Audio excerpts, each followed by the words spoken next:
Nothing defines a classic platform more than its limitations, and one of those platforms in the early 1980s with such strongly defined limits was the humble VIC-20. With its chunky visuals and 5K of RAM, you'd think you couldn't pull off some amazing works, especially when it comes to converting arcade hits. But the VIC would prove you wrong with its library featuring many great conversions of arcade classics. It's a trend which carries on even today, with hobbyist coders writing new adaptations of games which never received conversions back in the day, with Vic Nibbler being the latest to join their ranks. This is Beyond the Scanlines, a series focusing on interesting games on classic computing and gaming platforms. Compared to its contemporaries, Rock-Ola's Nibbler is a game which isn't the most widely discussed amongst retro fans online. Personally, I wasn't aware of it until watching Man vs. Snake, a great documentary as an example. Its mechanics, though, are another story, having spread to other platforms over the years, being tweaked and evolved along the way. The goal is straightforward. Navigate each maze and collect all the items before time runs out. Each collected item causes your snake to grow, resulting in the need to plan your route through to ensure you don't double back on yourself. But onto Vic Nibbler, released by Huco in late 2019. The title screen here doesn't offer much when starting, just your score from your last game. So it's time to hit fire and get underway. Each maze makes for a unique challenge. Some offer wide open spaces, with others tending to be more closed off, making for sections where you have to be incredibly careful so you don't trap yourself. Learning these mazes over time is incredibly handy to do, in order to make sure you can move through the game and conserve your lives as long as possible. Navigating the mazes requires some truly snappy controls, which they are, at least for the most part. Sometimes I found that they didn't quite respond when I needed them to, meaning I'd miss a junction and end up trapping myself. This, though, is a minor bugbear in the wider scheme of things. The visuals use the VIC's graphics capabilities quite well, especially with their usage of colour, both in terms of what elements get coloured and the palette choices used. Plus, it's quite smooth when in motion, which is a great achievement considering the VIC really only has character mode visuals to use, unlike other micros. The sound effects aren't the most rich thing you'll find here. There's the usual assortment of crashes and bleeps as you collect items, bounce into the wall, or of course the sequence you get as your snake spawns into a level. There is one moderate difference between this VIC version and the arcade original though, and that's the scoring. For the original game, each successive level you reached increased the multiplier applied to your points, both as you collect items and when the end of level bonus is tabulated. This might be another niggle, but it doesn't happen here on the VIC version. In fact, your scoring rate pretty much stays the same throughout the entire game. If you wanted to really compare how you did between this VIC version and the arcade original, you can't really use the scores to do it. That being said, Vic Nibbler is a fun release, and it's well worth checking out. It's fun, fluid, and has quite a solid take on the source material, despite those little control niggles and differences to the gameplay mechanics. But that's not all. In fact, I'd wondered whether Nibbler had been given official conversions back in the day. And well, a quick search later confirmed it to be the case. Datasoft had licensed the rights to Rock-Ola, resulting in conversions for both the Apple II family and Atari 8-bits being released in 1983. The Apple II release looks quite nice, at least statically, putting the bitmap facilities of the hardware to good use.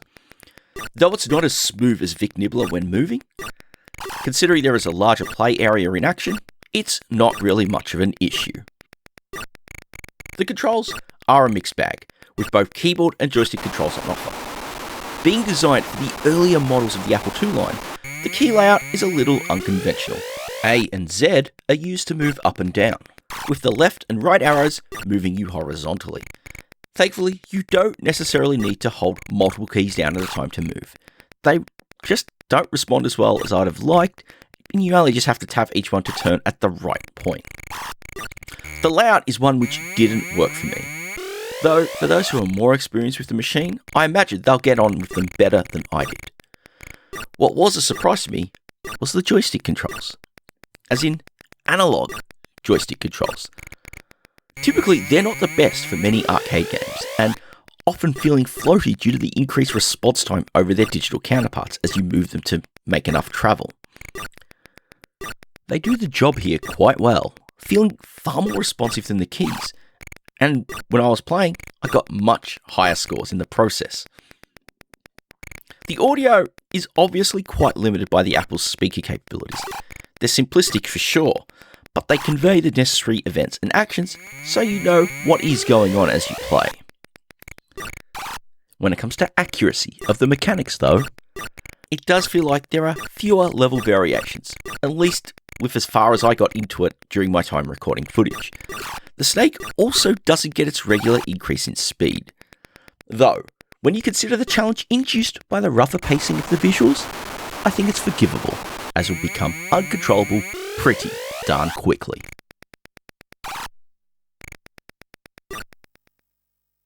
Onto the Atari version, and right off the bat, this one puts the Atari hardware to great use.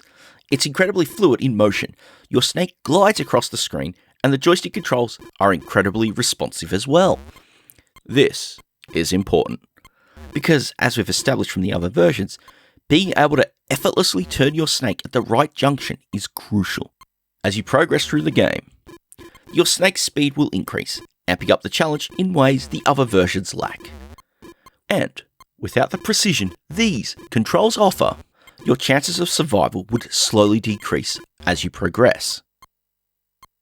Whilst the graphics of the Snake are well drawn and animated, the choice to use the stock character set for the score panel and title elements does make it look a little rough in comparison. It's another story when it comes to colour use though, especially for the Snake's death sequence, which features plenty of colour cycling goodness.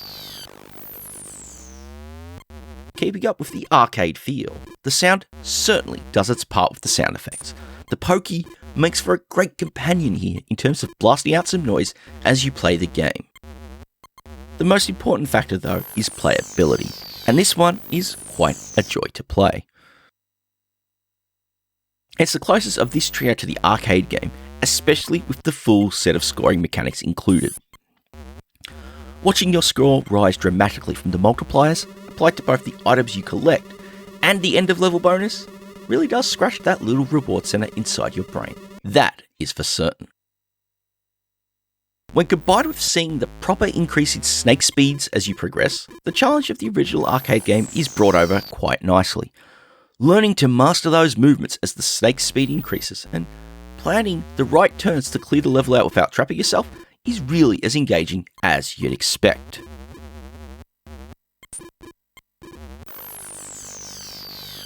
Nibbler may have been an arcade game which languished in some form of obscurity, but I really found myself enjoying Vic Nibbler, alongside digging into the other conversions. Speaking of those, the Atari 8-bit version may be a little bland visually, at least outside of its colour effects used as you die, but the playability and pacing is right up there. It's fast, frantic, and a well-balanced challenge, giving you plenty of fun. The Apple II version was a bit of a surprise. I started out initially emulating it, and I can't say as to why, but I bounced off it quite hard. When I moved over to playing it off actual hardware, taking advantage of the joystick controls, it's one I really managed to have a lot of fun with. It may not be as fluid when it comes to its visuals, and its sound will certainly leave you wanting more, but it's honestly a competently done conversion which is fun and enjoyable to play. Just be sure you have a joystick handy. Most importantly though, is Vic Nibbler. The Vic has had a great history of punching above its weight when it comes to arcade conversions, both in its heyday, but also today. Despite some of the alterations to mechanics and scoring, or those little responsiveness issues, it's a conversion which is certainly up there in my books. It brings the mechanics of the original cabinet over well and absolutely deserves a place in any discerning VIC-20 owner's library. Even if you're just emulating the Humble machine, you can grab this one for free as a digital download, and links will be provided. As for those running real hardware, the option is also there to grab a physical cartridge, courtesy of the Future Was 8-bit. No matter how you choose to enjoy it, Vic Nibbler is one title you should certainly sliver towards. And sliver quickly at that. Which brings me to the end of yet another Beyond the Scanlines. If you appreciated this look back at an interesting gem, why not leave a thumbs up on the video? Got some thoughts? Drop me a comment and let's chat. If you haven't already, do consider subscribing to the channel, and yes, ringing the bell to be notified the moment new videos are uploaded. Most importantly, thank you all so very much for watching.